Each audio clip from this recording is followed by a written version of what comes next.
Mr. President, let me thank you by offering Howard as a venue. This is an important meeting. Before I go through the introductions and the recognitions of people, Carol came into my office yesterday, and it was like we'd known each other forever. Although I've watched her, I felt like I know her.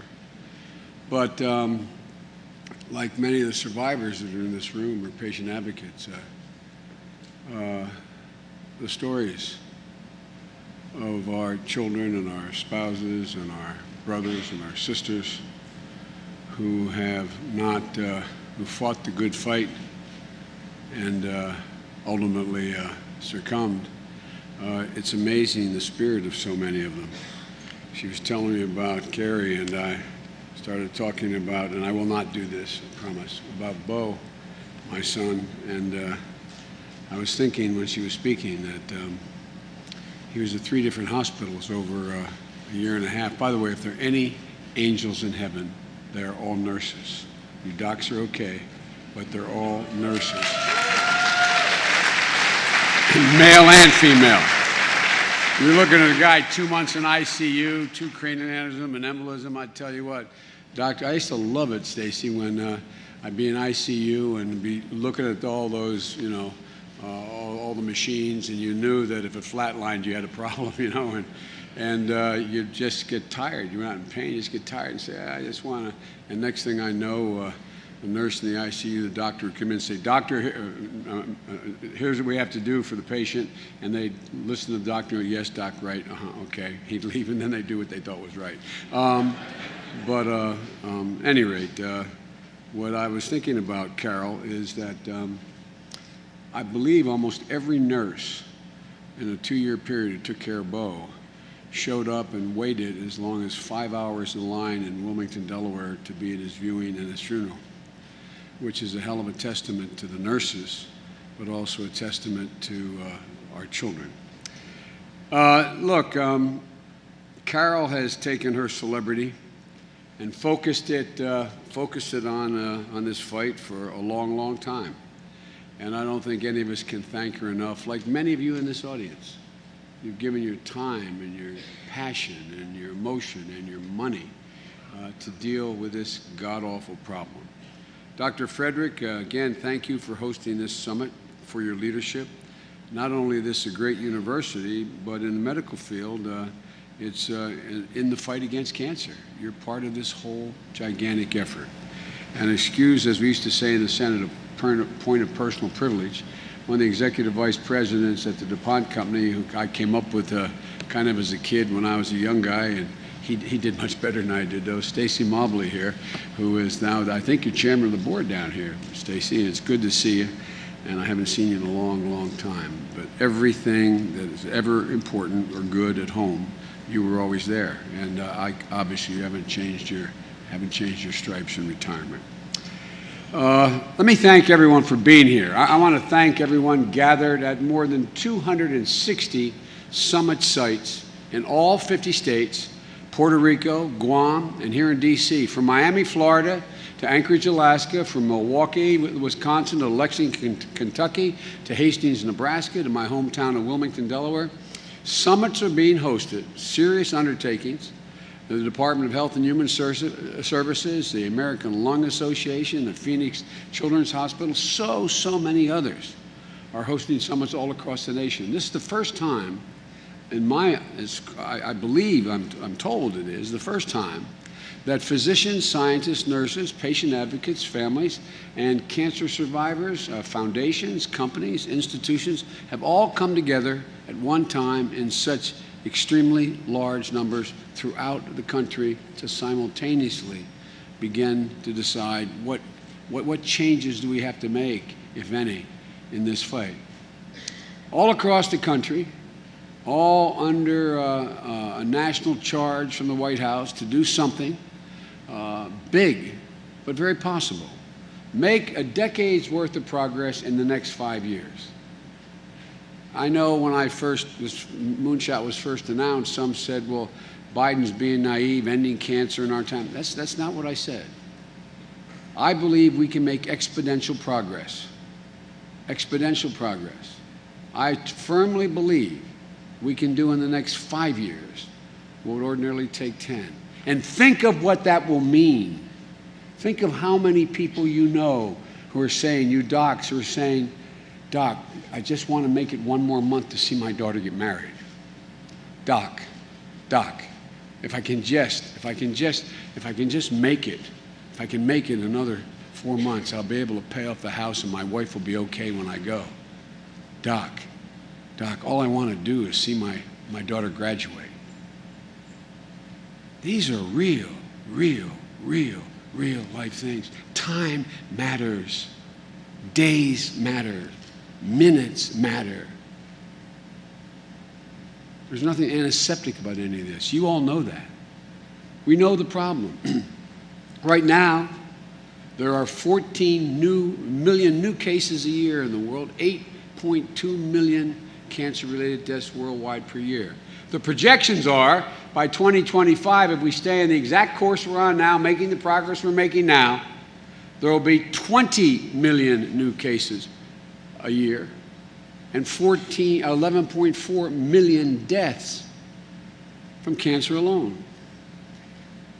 Again, this is preaching to the choir, but unlike other diseases, you all know there are over 200 distinct types of cancer that we've identified, which makes cancer far more complicated, a far more complicated disease to treat and to understand. Cancer is taking loved ones from us and robbing us of decades of their lives. And when I announced the decision to not run for president, by the way, I learned if you want to become a really popular elected official, announce you're not running for president. It's amazing what's happened. If I'd known this, I would have announced every year I wasn't running.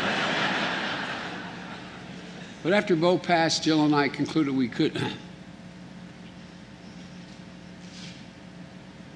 Anyway, I said in the announcement, because I was expected to make a formal announcement one way or another, I said that, and it wasn't written on the page, it was spontaneous. I said that my regret is if I could do anything, I would have wanted to be the president who ended cancer as we know it, because I think it's possible.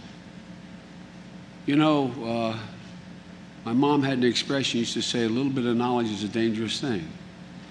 Anytime your loved one, someone you care about, someone who's part of your soul, part of who you are, is in trouble, all of you do the same exact thing. You try to learn as much about the thing causing that person the trouble. You try to learn as much as you can. And I had some great tutors, the great hospitals that we were in, MD Anderson, Jefferson, Walter Reed. I mean, I had great tutors. And that cancer moonshot grew out of a sentiment that I acquired, that we're on the cusp of an awful lot of change. In the United States, after I made that statement, it wasn't planned. It was shortly after the State of the Union, and the President didn't even tell me, but he announced at the State of the Union that Biden's doing a moonshot. When I first heard it, I thought he wanted me to get in a capsule and head to the moon, but he's one of my best friends. But look, he asked me to lead this effort. But he didn't just ask me to lead it, he gave me authority, like he did in the Recovery Act, authority over all the cabinet positions, as if he were doing it, to engage the entire federal government, every cabinet agency that has any impact, possible impact in the fight against cancer. From outfits like NIH, which you immediately associate with, to the Department of Energy. And I've traveled the country and the world, touching many of the major nerve centers in the fight against cancer, to get the ideas of the experts. Is it possible? Can we double the rate at which we make progress? By the way, regardless of where I am, I do an awful lot of foreign policy. You know, that old joke, I'm referred to as a foreign policy expert.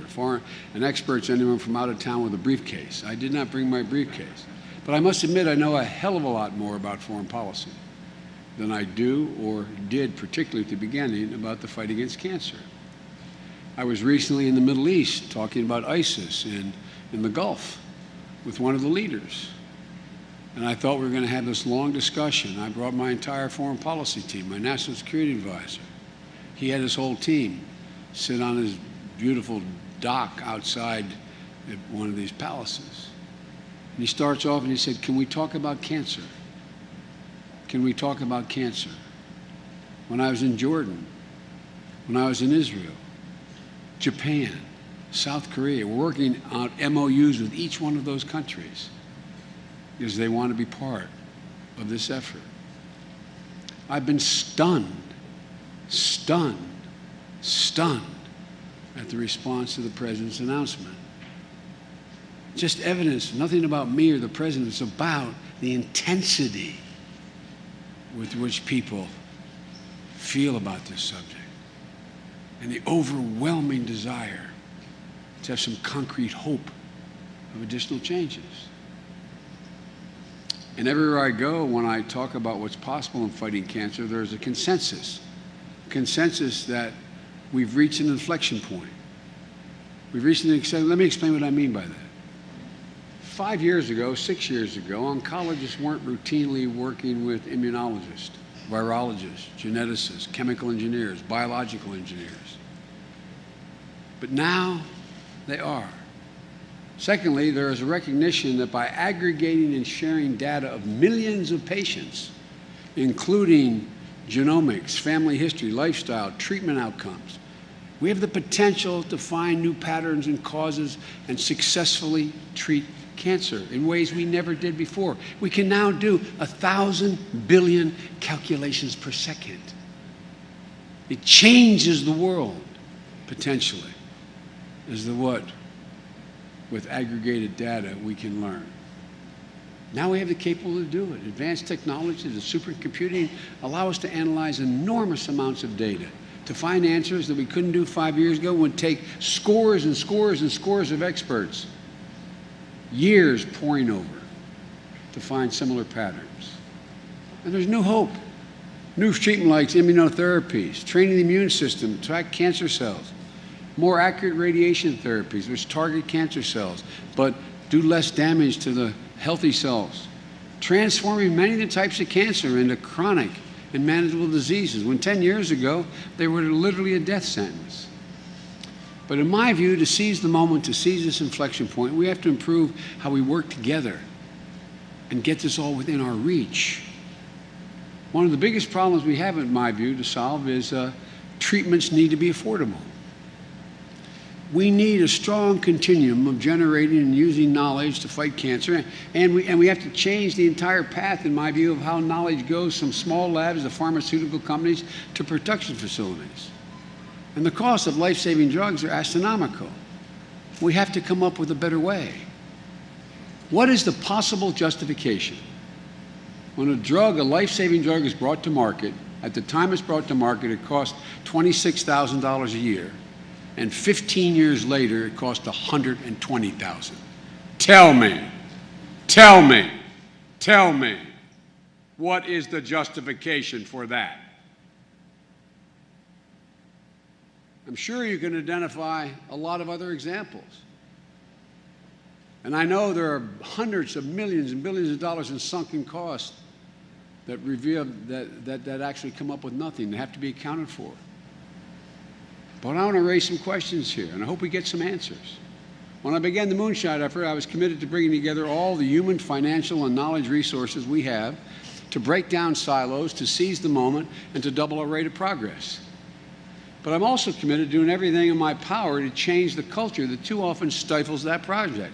Quite frankly, we have to change the culture a little bit, in my humble opinion. There was a report in Stat News that although NIH funding for cancer trials requires the funding, when you get the funding, requires the results of that data being reported instantly, the number of institutions that receive the most funding from NIH funding don't report back to NIH in a timely fashion, sometimes a year or more. NIH scientists themselves, 75% of the time, are late or don't report their results. That's the study. I may be wrong, and I hope the experts here will tell me that's incorrect. But under the law, it says you must report. If you don't report, the law says you shouldn't get any funding. Doc, I'm going to find out whether it's true, and if it's true, I'm going to cut funding. That's a promise. That's a promise. Because all it does is slow progress. And to change the culture, the Moonshot effort is guided by a few missions. We have to reclaim the incentive for research within the research system, promote breakthroughs and faster progress preventing and treating cancer. We have to change the culture of research that turns scientists into grant writers, discouraging risk-taking. We have to change our academic and publication system, reward teamwork and results for patients, not just raw numbers of publications and awards that are granted. And by the way, I said this to 6,000 researchers, hosted by an organization in one of the other cities. And I noticed the heads of the organization were a little bit dismayed when 2/3 of the audience stood up and clapped. Not a joke. We need to be sure that research results are available as soon as they are published so the field can move forward. We have to generate and share, secondly, generate, share, and integrate data with the ultimate goal of enhancing patient care. We have to create better systems to share data and to empower patients to share and use their data in the way they want to. In other sectors like physics and aerospace, scientists share complex information seamlessly and ubiquitously all the time. But somehow, I guess for its hundreds of years of tradition, not in medicine. Maybe there's an explanation. I haven't heard it yet. I haven't heard it yet. We have to bring new prevention strategies and diagnostics and therapeutics to patient communities across the world. The first place I'm going after this summit tomorrow is to Cleveland to highlight a tobacco cessation and cancer screening program, a collaboration between George Washington University and Case Comprehensive Cancer Center at Case Western Reserve University. Both Washington and Cleveland have higher than national average smoking rates. Lung cancer rates are higher, especially in areas where few people have access to lung cancer screening. This problem, which we'll hear more about this morning, uses social media and digital monitoring technologies to help people adapt to healthier lifestyles. You all know the numbers better than I do. Prevention can save a whole hell of a lot more lives than anything else we could do. Other screening programs are becoming available that can help detect cancer early so that it can be treated with better chance of success. These new approaches include non-invasive and mobile imaging techniques, new genetic markers that allow us to identify those at risk developing cancers long before they develop.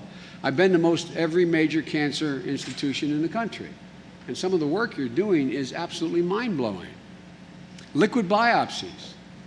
Liquid biopsies are getting a whole lot of attention and may provide an even better way to screen for cancer very early in the process with a simple blood test. We can reach more people by taking the screening into their communities, just like we did, I might add, with breast cancer and HIV. And, we have mobile vans rolling into all those communities. You helped set up in Wilmington, Stacy, making sure we have a large African-American population who's underserved. We have mobile vans rolling in like in every one of your cities. As these techniques become more and more available and more precise, there's a lot we can do. Finally, we have to accelerate getting treatments to patients by identifying any unnecessary regulatory barriers that exist at the federal level that stand in the way of improving research or care. For example, patients should be able to seamlessly find a clinical trial that might suit a specific condition. Doctors should have an easy way of guiding their patients through the process. But less than, as you all know, 4% of cancer patients enroll in trials that might be key to discovering the next life-saving treatment. Now, I've been in Washington State, I've been in Nevada, I've been in California, I've been in Florida. I've been to, I think, 11 of the most highly funded and most reputable cancer research centers in the world. And they talk about how will they be able to get this life-saving capacity out to rural communities, Indian reservations. The one thing about you docs is, you became docs for a reason. You're devoted. You care. You care a heck of a lot. And it surprised me and pleased me to see how intensely the medical community is talking about the need to get services to at-risk communities that weren't available right now. Online clinical trial database has proven to be far too complicated for most patients and most local oncologists to be able to navigate. So under the Moonshot, we're creating a new trials.cancer.gov to help people learn about and get access to cancer trials. It will also be, I hope, a significant benefit to the pharmaceutical companies who are conducting trials and many times have trouble finding enough people to be in the trials. As advanced as we are, the idea that we can't come up with an app that accurately and is able to be used, that has all this data on it, is surprising to me. You know, my son, and it's not about my son, this goes for everybody, just my personal experience. You know, we put in the Recovery Act, which the President asked me to manage, over almost $1 trillion, $840 billion we spend in 18 months. And by the way, with every outside study, less than 0.2% waste or fraud. And in that, we thought we were going to change the way we govern, and we decided that electronic record keeping would help the medical community a great deal. So we put $35 billion in. It all got spent. Guess what? The 5 systems can't talk to one another. I mean, think about it. Now, we're not computer scientists. My son Bo had allegedly he was in a trial of one, anti-PD-1 and a viral injected into a stage 4 glioblastoma, requiring him to, on a multiple times in the day, do an MRI to see the progress. At first, our docs were giddy at the progress that was being made. But he was up at Walter Reed, and the docs were down at MD Anderson, an incredible organization in my view.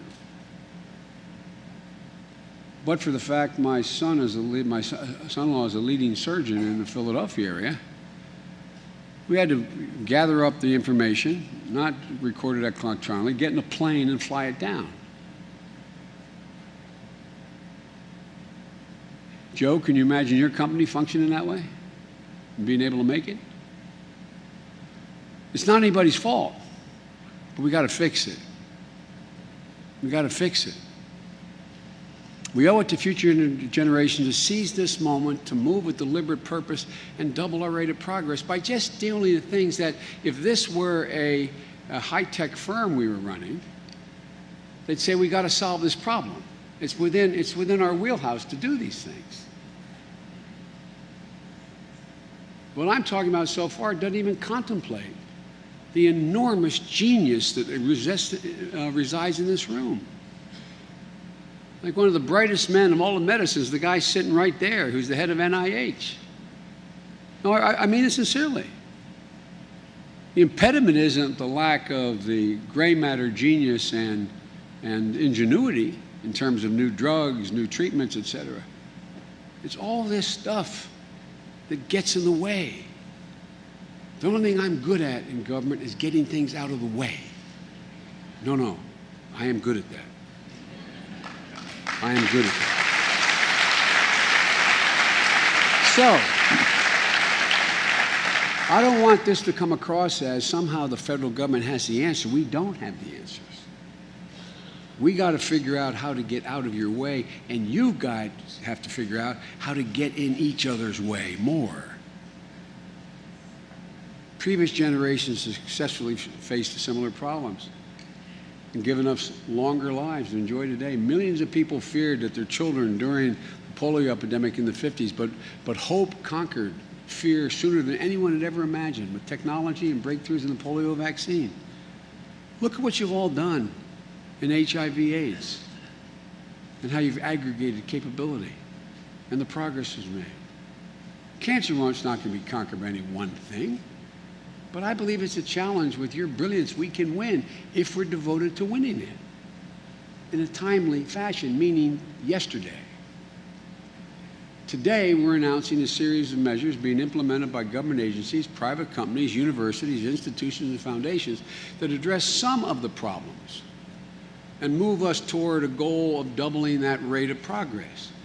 The federal task force has gotten to work and today is announcing a dozen new actions of policies, including the Department of Energy and Veterans Affairs, have now formed a collaboration to apply the most powerful computational assets at the national labs to nearly 500,000 veterans' records in one of the world's largest research cohorts, the Million Veteran Program, a cornerstone of the President's Precision Medicine Initiative. The National Institute of Health is launching a new partnership, bringing together 12 biopharmaceutical foundations and philanthropies to invest together to fund research to make all the resulting data available to everyone, ultimately bringing new therapies to patients in less time. Earlier this month, I went to the University of Chicago for the launch of the National Cancer Institute Genomic Data Commons, a platform that includes genomic data, associated clinical trials shared openly and broadly to advance cancer research and improve it. And we're announcing today that with the commitment from the Foundation Medicine, a total number of patients has gone from, when we announced, 32,000 patients have accumulated, doubled to 32,000 in just over a month. The expectation and hope is it will be exponential. Private, philanthropic, academic, patient advocacy communities have answered the call, including the Breast Cancer Research Foundation. Inspired by the Moonshot, I'm told, call for a collaboration and commitment is doubling their annual research investment from $50 to $100 million, aiming for a cumulative investment of $1 billion by 2021 to speed up connecting the dots, as they say, between molecular information we can amass and our understanding of cancer, to accelerate turning new discoveries into effective treatments. Open, the Oncology Precision Network, a partnership between Intermountain Healthcare, Stanford Cancer Research Institute, Providence Health Services, Catholic Health Initiative, the Henry Ford Health System, and Synapses. I think I'm pronouncing it right, S-Y-N-A-P-S-E. It sounds like Synapses, but anyway, forgive me. But this network is going to link cancer genomic data for 79 hospitals and 800 clinics across 11 states. Data for more than 50,000 new cancer patients per year that can now be shared openly on a network. A company called DocGraph will use Medicare claims data released because of the administration's open data effort to publish reports describing Medicare patients, how they move through the healthcare system in years before and immediately after a cancer diagnosis.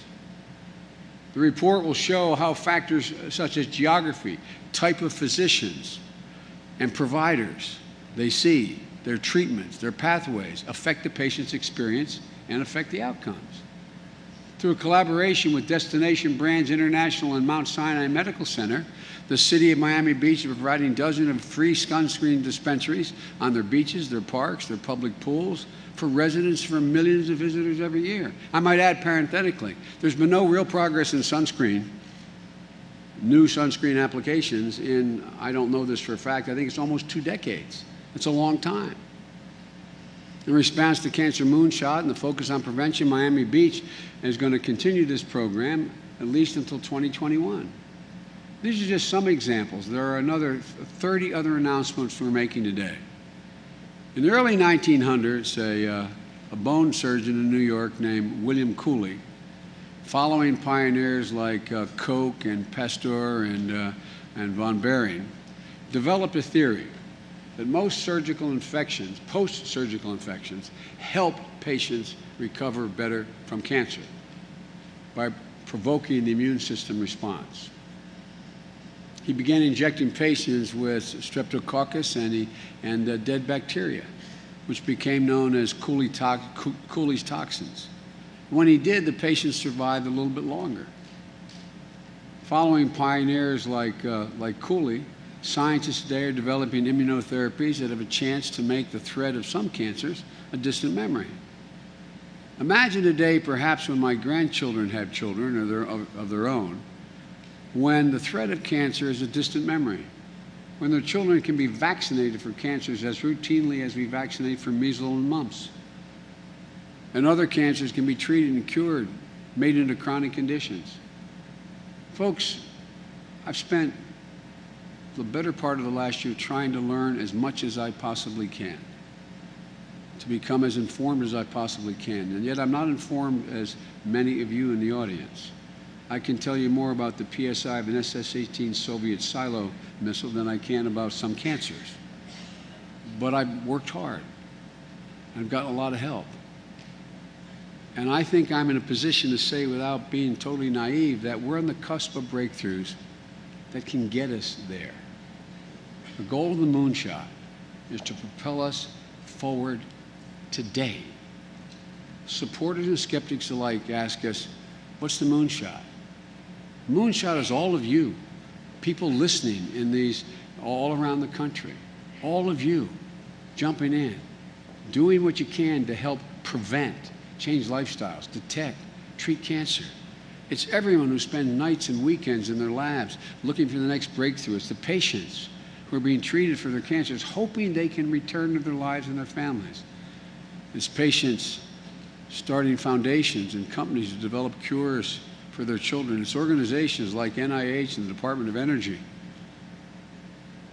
And as small as Alex's lemonade stand, trying to understand cancer and help patients defeat it.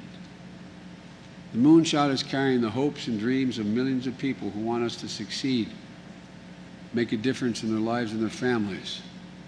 Not someday, but now. The work we're doing and the work you're doing together, I think, can fulfill many of those hopes.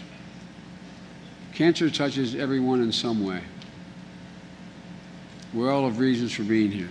Survivors, patients, families, friends, physicians, researchers. But almost every one of us in here has lost someone relatively close to us. We're all here because we can do something about it. And that's what Jill and I decided to do when our son Bo passed. Part of the Moonshot, as my view, from my perspective internally, is honoring the Bo, the life he lived with courage and never giving up hope. This isn't about him. It's not about a single person. It's about us. Not giving up hope and having the urgency of now. The urgency of now. I won't mention the particular agency, but we've had, one of the agencies in the federal government said they're going to get a new director and they'll have it by 2016, end of 2016. I called the head of that department in and I said, 2016? It is now June? If you can't get that director in the next 4 months, tell me. We'll go find someone else who can find them. It's bizarre. Some of your outfits are like that. We can do it later.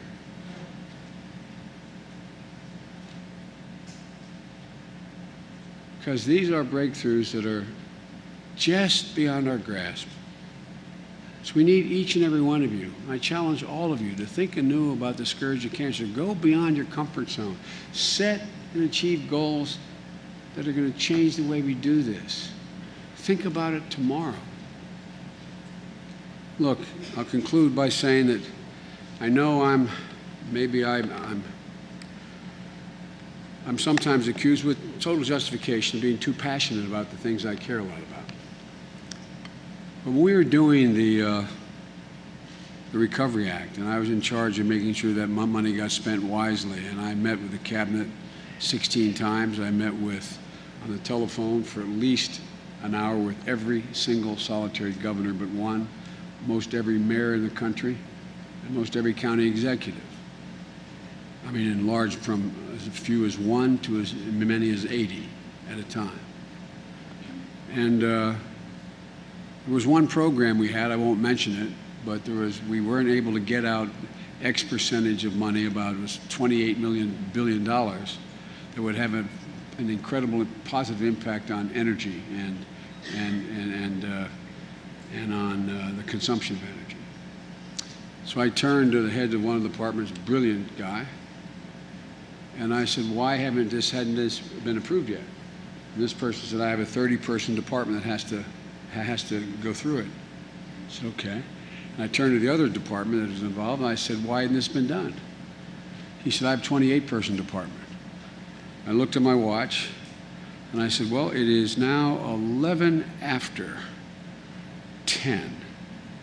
And at the time, it was a Tuesday. If you guys don't have this settled by 11 after 10 on Thursday, I promise you I'm stripping those departments. Son of a gun. It was done, and well. It was well. Guys, some things you cannot rush. They take time. But some things, the only reason they're not happening, it's not we don't know how to do it. We're not urgently focusing on what has to be done. Finding a director, I promise you, if we lost a director, God forbid, of the CIA, I promise we'd have one very shortly. We lost a general on the battlefield, I promise you we'd have one very shortly.